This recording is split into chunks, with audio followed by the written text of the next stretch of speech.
بسم الله الرحمن الرحیم. شروع کوم په نامه د خدای چې بخون کې مهربانه بادشاہ دی.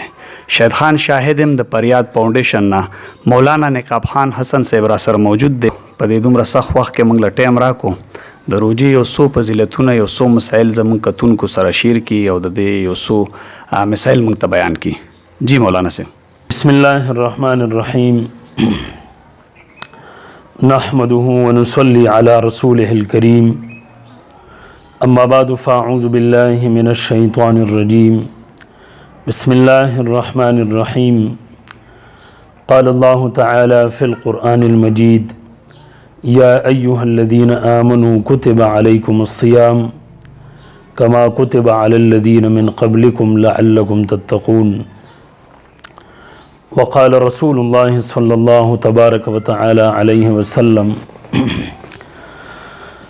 من صام رمضان ایمانا و احتسابا غفر له ما تقدم من ذنبه او كما قال رسول الله صلی الله تعالی علیه وسلم. محترم د الله تعالی ډیر یو عظیم احسان دی مونږ تاسو باندې چې د رمضان المبارک د میاش الله تعالی زمونږ او تاسو په ژوند کې بیا راوستله. که په دې موږ د الله تعالی څومره شکر ادا کړو هغه کمه ده. رمضان المبارک ډېره د فضیلتونو میاشت ده، د برکتونو میاشت ده، د عظمت والا میاشت ده. قرآن کې الله تعالی فرمایي: شهر رمضان الذي انزل فيه القرآن، چې د رمضان المبارک میاشت ده هغه میاشت ده چې په کم کې قرآن عظیم الشان نازل کړی شوی دی. نو د قرآن عظیم الشان نزولم په دې میاشت کې شوی دی او نورم ډیر زیات فضیلتونه چې کوم دی د دې په احادیث مبارکو کې راغلي دي.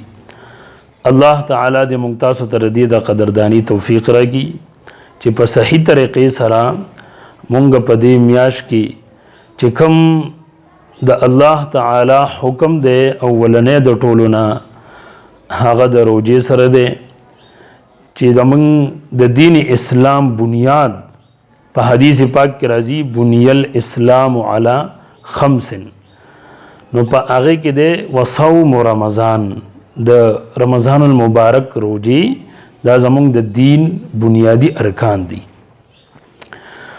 نو دعا د الله تعالی نه دا کوو چې الله تعالی موږ ته توفیق راکړي چې موږ دا روزه خپ اطمینان سره د صحت یابۍ په حالت کې او چې کم د دې پابندۍ دي او د دې احتیاطونه دي چې په هغې سره دا مونږ تاسو تېره کړو دا روزې ونیسو. نبی علیہ الصلوۃ والسلام فرمایي: الصیام جنة ما لم یخرقها. وی روزه دا د بنی آدم د پاره ډال دی خو تر څو پورې چې ونشلی. نو اوس مطلب د حدیث پاک څه دی؟ چاته تاسو کوی یا رسول الله د دې څه مطلب دی چې سو پورې ونشلې او دا په څه باندې شلې؟ نو نبی عليه السلام فرمایل چې په دروغ باندې او په غیبت باندې. نو اوس یو سړی دی هغه ټول ورځ روزه خو نیولې ده خو صرف دغه روزه کړې ده چې یې خوراک نه کوي، اسکاک نه کوي، خپلې بیبي ته نزدېکت نه کوي وغیره او نور د ژبې حفاظت پکې د نشته نه. لکه اوس دروغ ویل دا څومره عظیم ګناه ده. نو د دې نه خو به موږ ځان عام حالاتو کې ساتو، هغه که رمضاني او که غیر رمضاني، خو د دروغو نه د بچ کېدو دا موږ تاسو ته حکم دی. قرآن کې الله فرمایي: الا لعنت الله علی الکاذبین. د الله تعالی لعنت دی په دروغجنو باندې. نو بیا په رمضان المبارک کې چې زموږ دی خصوصي عبادت ته په هغې سره نقصان هم رسی نو بیا خو دا ډېر د کم عقلتوب خبره ده چې یو سړی په دې کې دروغ وایي، هغه که د کاروبار دپاره که د یو څو پیسو په لالچ کې یا که په مزاح کې پار څه کېږي، ځکه وایي دروغ هغه هم دي چې کوم په مزاح کې انسان بیان کړي. نو نبی سلام فرمایل چې یاره په دغې سره شلېږي. او بل دا چې په غیبت سره چې انسان په غیبت کوي که نه نو د هغې سره د عبادت ته نقصان رسی، د روزې ته او هغه فضیلت او هغه انوارات او برکات چې ردی کم دي نو دغه روزه نیونکي ته به حاصلېږي نه. نبی علیہ الصلوۃ والسلام فرمای ډېر روزه نیونکي داسې دي چې هغوی ته سیوا د لوږې تندې نه حسم نه میلاوي، او دغسې ډېر شپه روڼونکي داسې دي چې هغوی ته د شب بیدارۍ نه چې صرف هغه شپه په روڼه باندې تېره کې حسم نه میلاوي. نو هغې کې وجه دغه ده چې یاره روژه خو یو سړي نیولې ده او خولې ته هغه د خلکو خبره کوری اچولی دی، خو نور چې کوم د دې عبادات هغه اصول دي او کوم احتیاطونه دي د هغې خیال نه ساتي، نو دغه روژه څه فایده بیا نشته دی، بلکې صرف دغه لوږه تنده به ده ته حاصله شي او خپل ځان له به تکلیف ورکړي. او یا دا چې یو سړي روژه خو ونیوله خو مال حرام دی، نو ټوله ورځ په ځان باندې تېره کړه او بیا چې ماتی نو دا په حرام مال سره ماته کي، نو دغه کس ته ټوله ورځ چې کوم دی صرف هغه د لوږې تندې تکلیف میلاو شو. بهر حال نور هم ډېرې خبرې دي، خو الله پاک دې مونږ ته دې توفیق راکړي چې د دې مونږ قدرداني وکړو.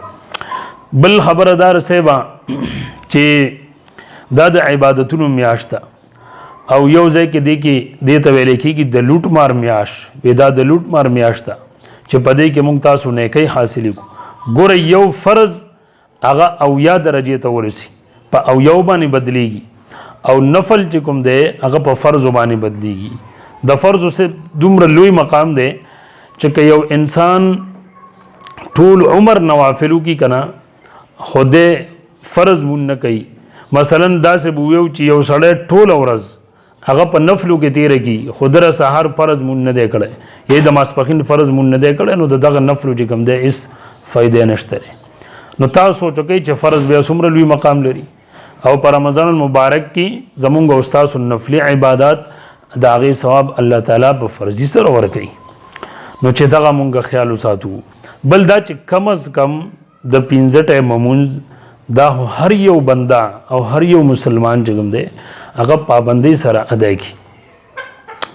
ګوره څومره لوی نقصان دی که نه وی چې یو سړی یو مونځ قضا کړي قصدن بلا عذر، دته څه عذر نشته او مونځ یې پرېښود قضا کو، نو که دا دی واپس قضا کی بیا بم ورته 2,08,00,000 کاله عذاب دا په جهنم کې ملاویږي. نو تاسو سوچ وکئ چې یو سړي ته په قضا راګرځولو سره دومره سزا ده، نو بیا چې لا څوک بلکل مونځ کوي نه، څه پروا یې نه وي، څه خیال یې نه ساتي که نه، نو د هغه باره کې به موږ څه ووایو. بله صاحبه خبره دا ده چې یو د رمضان المبارک د ورځې د روژې عبادت دی، او بل چې کوم دی نو هغه د شپې تراویح دی. نو د ورځې به روژه م نیسو، د هغې سره به خپل 15 وخته مونځ هم کوو، د هغې به هم خیال ساتو. او بل دا چې د ماسخوتن د مون نه پس چې کوم تراویح کېږي نو هغه هم سنت دي، په هغې کې به هم حاضري کوو. وی د تراویح کې په یوه سجده باندې الله تعالی بنده ته 1500 نیکۍ ورکوي، 1500. نو تاسو به خپله اندازه ولګوئ چې په دې 20 رکعات کې څومره سجدې راځي، او بیا د هر یوې سجدې 1500 نیکۍ دا مونږ حساب کو، نو دا ډېر یو عظیم دولت دی، او دا به ډېر کمعقل انساني او ډېر محروم القسمت انسان وي چې هغه به د دې نه کونه خپل ځان محرومه کي او دې ته به حاضري په صحیح طریقې سره نه کوي.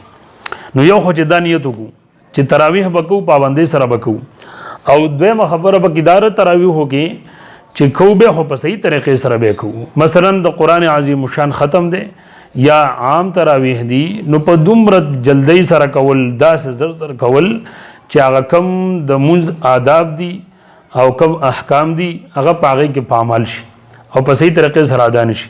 لکه حدیث پاک کې راځي نبی سلام فرمایي په ټولو کې بدترین غل هغه دی چې څوک د مانځه نه غلا کوي. نو تپوس ته وشو چې د مانځه نه څنګه غلا کوي، نو وی چې د هغې رکوع او سجده چې کوم دی دا په صحیح طریقې سره نه کوي، نو دغه د مانځه نه غلا ده. او یو ځای کې راځي چې یو سړی مونځ وکړي خو په صحیح طریقې سره یې ونه کړي، هسې ځان ته اخلاص کړي، نو هغه مونځ ورته خیرې کوي چې الله دې داسې هلاک کړه لکه زه چې څنګه هلاک کړم. نو اوس تاسو په خپله باندې سوچ وکئ که نه چې تراویح چې کوم دی دا مونځ دی، پته نه لګي چې دا زمونږ د معاشره کې دا خبر په ذهنونو کې څنګه خوره شوې ده چې تراویح مونځ چې کوم دی دا به زر زر کې او نور مونږ چې کوم دی دا په مزه کې ورنه دا مونږ دی دا به په صحیح طریقې سره کوو چې په صحیح طریقې سره ادا شي نو د هغې ثواب او اجر چې کوم دی دا به الله تعالی دا مونږ او تاسو ته راکوي او خپل ځان د عباداتو ته تکړه کړو. نبی علیہ الصلوۃ والسلام فرمای په حدیث پاک کې دی چې په دې میاشت کې الله پاک تاسو سیالۍ ته ګوري، تنافس ته ګوري. تنافس وایي چې د یو بل په سیالۍ کې سړی یو عمل کوي یو کار کوي. یعنی دې سړی یو ختم وکړو د قرآن نو چې زه به 2 کوم، دی یو هلکه 2 وکړل زه به 3 کوم، پلان کې به کې 5 کوي زه به 6 کوم، زه به 2 کوم وغیره وغیره چې د بل په سیالۍ کې مونږ او تاسو عمل وکړو. شیخ زکریا رحمت الله علیه هغوی د خپل کور د زنانه باره کې لیکي وی چې یاره زمونږ د کور زنانه چې کوم دی نو د ورځې د کار سره په روژه کې روزانه 15 سپارې د قرآن عظیم شان تلاوت کوي او دا پوره کوي. نو اوس تاسو وایي او بل نن سبا خو چې کوم دی نو اکثر خلک فارغ هم دی، بازارونه داسې ډېر کولاو نه دي، دکانونه کولاو نه دي، نو موږ تاسو بالکل فارغ خو هسې نه چې زمونږ دا ټول روژه صرف نیټ ته تیر شي، فیسبوک ته تیر شي او نیټ ته تیر شي، ټول وخت چې کوم دی نو هغه زمونږ په دې کې ضایع شي نو دا ګوره ډېره د نقصان خبره ده او د نقصان سبب دی. بیا ځکه شیطان موږ تاسو پسې لګېدلی دی. تاسو به کتري اکثر د عام خلکو کې دا غټه مسله ده د غلط فهمي دی یو قسم لا چې د سحر په ټایم کې چې کله دوی پیشمنې وکړي او بیا د هغې نه پس د اذانونو وخت شي نو که یو سړی مخکې اوبه څکلي خو هغه خو جدا خبره ده، ای خوراک پوره کړی نو هغه خو ټیک ده. خو بعضې خلک داسي چې یو طرف ته اذان شروع شي نو بل طرف ته دوی ورشي او د اوبو ګیلاس راوالي یاره وی اذان خو لا شروع دی لا ختم شوی نه دی. او یا داسي چې بعضې خلک ویل که پلانکي مسجد کې خو اذان وشو خو زمونږ مسجد کې خو اذان نه دی شوی نو هغه ورشي ایسته اوبه وڅکي. نو په دې مسله باندې ځان پوهه کوي چې د روجې بندول او یا د روجې ماتول د دې تعلق د بانګونو سره د اذانونو سره یا د سایرن بجا وهلو سره نه دی، بلکې هغه د دې اوقاتو داخلېدو یا د ختمېدو دپاره د علامت په طور باندې استعمالیږي. دغه یو نښه ده. اوس که یو سړی په د پیشمني وخت کې رالی او سبا ختلی دی طلوع فجر شوی دی او دی ورلی دلته کې اذان شروع دی او د جام راواغستو ګیلاس راواغستو د اوبس کې بیا سم اذان ختم نه دی او اذان کیږي په صحیح ټایم باندې یعنی سبا ختلی دی او د پیشمني وخت ختم شوی دی نو په دې ځان پوه کې چې د روژه نه کیږي په ده باندې د دغه روژې قضا لازمي ده. زموږ ستاسو څومره ضرورتونه دي ګوره په دغه وخت کې الله تعالی وی سماء دنیا ته نزول فرمایي او دا وایي که څوک غوښتونکی یي زمانه وغواړئ چې زه وله ورکم چې د چا څه حاجتي زمانه وغواړئ چې زه وله ورکم. نو موږ تاسو څومره محتاجي، څوک به بیماري هغه د دې محتاج دی چې دته صحت ملو شي، څوک به په قرض کې ګیري هغه د دې محتاج دی چې د قرض ختم شي وغیره وغیره. څومره چې ضرورتونه دي که نه نو هغه چې مونږ الله ته دغه وخت کې پیش کړو او الله نه دعاګانې وغواړو د تهجد وخت کې په خپل هم پاسو خپلو کشرانو ته هم دغه ترغیب ورکوو او بلکې حکم ورته کوو چې دا دومره کال زموږ نه داسې تیر شي نو دا د روژې مبارکه میاشت چې دی کې خدای عبادتونو د تهجد د مزه هم پکې لږه واخلو او بل د روژه ماتي په وخت کې په هغې کې هم دعا قبلیږي. هغه وخت کې فرشتې زمونږ او ستاسو په دعاګانو باندې امین وایي چې دغه وخت کې سړی کینی 6 منټه مخکې او بیا ټول په جمع باندې لاسونه اوچت کې دعاګانې پکې د الله نه غواړي. نو ما هم پکې یاد کوي د خپل ځان دپاره هم دعاګانې وغواړئ چې څه زمونږ حاجتونه دي چې هغه الله تعالی ختم کړي. بل د دعا د قبلېدو دپاره درته یو 2 ډېر بهترین او مجرب کلمات یو 2 نسخې چې په هغې سره چام دعا کړې ده که نه نو الله تعالی هغه قبوله کړې ده. مفتی شفیع رحمت الله علیه لیکلي دي چې کله د حضرت یعقوب علیه السلام نه د خپل 2 زامن ورک شوي وو، یوسف علیه السلام او د هغه ورور، نو هغوی پسې ډېر جړل، ډېر زیات به ورپسې خفه وو او دا به دعا کوله چې الله دا ما ته واپس کړي. نو یو ځلې هغوی دعا وکړه او په دعا کې وی داسې الفاظ ویل یا کثیر الخیر و یا دائم المعروف، یا کثیر الخیر و یا دائم المعروف. په دې الفاظو سره د الله نه دعا وکړه. اوس چې دعا وکړه په دې کې الله جبرئیل علیه السلام راولېږو او ورته وی چې الله فرمای اے یعقوبا تا خو زنن په داسې کلماتو سره یاد کړم چې داستا زامن خو صرف پورک دی وې کدا مړم وې کنا نو ما به درته واپس ژوندي کول.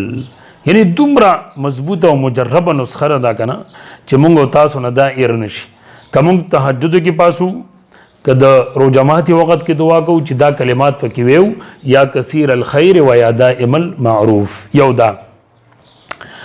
بل امام ابو حنیفه رحمت الله علیه به فرمایل چې ما ته دا سم ملاو شوي دي نو دا د دې دعا په برکت سره دي او هغه دعا غوی به هغه دا دعا ده اللهم انا نستعینک علی طاعتک اللهم انا نستعینک علی طاعتک. نو چې دا الفاظیات کو تهجد وقت کی روجماتی وقت کی بل سړی 10 بجو ټایم کې د ورځې چې کوم دی د چاش مونږ وکي کنه او پاغي کې خپل حاجتونه وواړي الله تعالی ته پیش کی الله نه وواړو.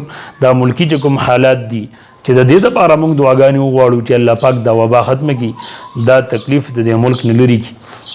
نبی علیہ الصلوۃ والسلام یو حدیث پاک کې راغلی دا غي دا مفهوم دی ودا د یو بل سره د غمخواري میاشت کنه نو چې دا مونږ یو برپور کوشش وکړو برپور چیرې کسړې زی او خپل کور ته سودا راوړي خشه راوړي یا کمزور راوړي سبزی راوړي غوخه راوړي یا د شربت د بار سره راوړي او هغه ته پته چې زما په گاوند کې یا زما په رشتہ دارانو کې داسې سو غریب شته دي نو چې هغوی تم مونږ دغه شینه ورورسو قبل چاول ورکړي یا نه ورکړي خو مونږ وسره دغه معامله وکړو دا د صدقې او د ټولو نه بهترین صدقه چې کوم دی نو هغه دار چې هغه سړی په خپل رشتہ دارو باندې کوي. بیا کستا پر رشتہ دارو کې څوک نه کنه نو دا غې نه پس بیا گاوند ته وباسا نور په کلی کې ورکا غربا ول ورکا. ځکه حدیث پاک کې راځي چې د قیامت په ورځ به د عرش د سوري لاندې وکسان ولاړي او پاغې کې وی یو هغه کس دی چې په داسې پټې طریقې سره صدقه وکي چې که په خی لاس باندې ورکی نو ګستم دا غي پته ونه لګي. نو دغه بهتري صدقې دي چې دا مونږ تاسو په دې روزه کې بالخصوص د دې خیال وساتو. الله پاک دې عمل کولو توفیق راکړي. ما ته هم دعاګانې کوي یو بل په دعاګانو کې یا ساتو. واخر دعوانا ان الحمد لله رب العالمین.